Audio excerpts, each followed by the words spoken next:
feeling you're going to get a call from somebody who says, hey, Mike, I'll put you in there against Anthony Joshua and we'll donate a lot of money to charity. I have a feeling you might get a call like that. I would love to do that. That would be mind-blowing.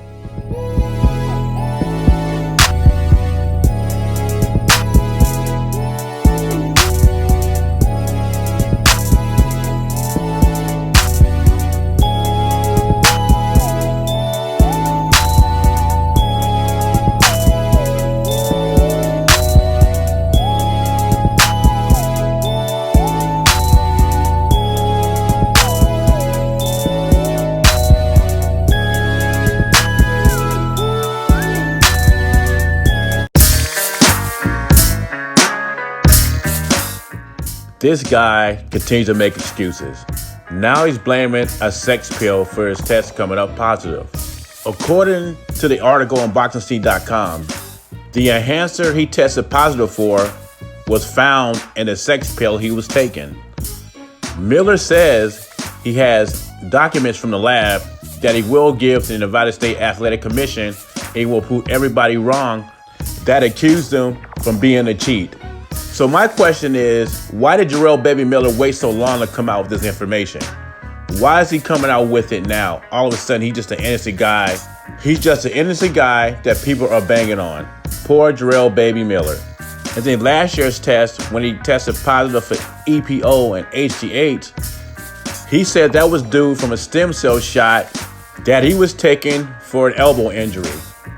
Again, why are we just barely hearing about this information now? Why couldn't he say something when it was happening? Right now, the whole situation to me is very fishy. It's gonna take a lot for me to believe all these unfortunate things that made him test positive, the stem cell shots, the Viagra. I just ain't buying it. To me, he was cheating. He got caught. Until Nevada State say otherwise, that's what I believe. In other boxing news, looks like Iron Mike Tyson will be very interested in fighting Anthony Joshua at a charity event. And Mike Tyson promises when he gets in the ring, it won't be an ordinary charity match. He's going to try to take Anthony Joshua's head off. And first of all, Anthony Joshua's got a busy schedule. He won't probably be able to do this about 2022. And if he does do it, it's a lose-lose situation. Because if he goes in there and beats Mike down, then he beat up old man, no credit there. If he goes in there and it's a competitive fight and Tyson hurts him, they say, well, we told you all along Anthony Joshua's not that good.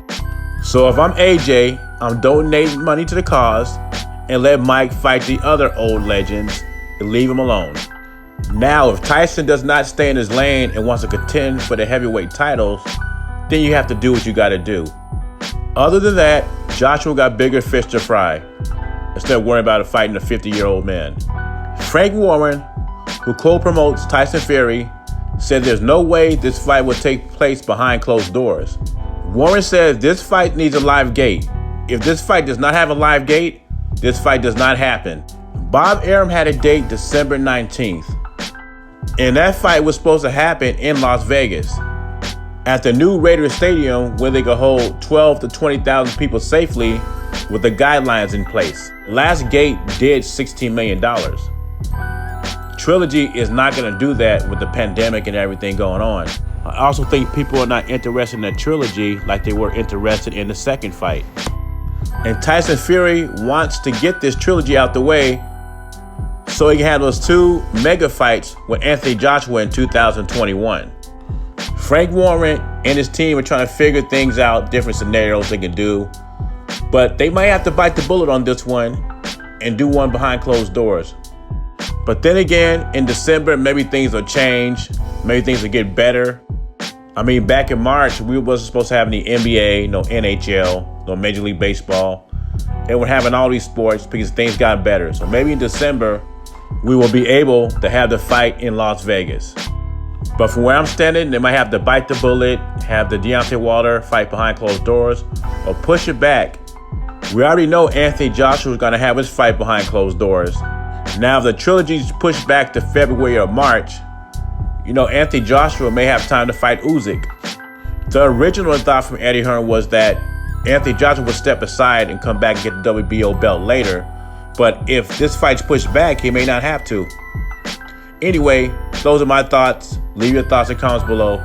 Jay Beezy, subscribe to the channel. I'm gone.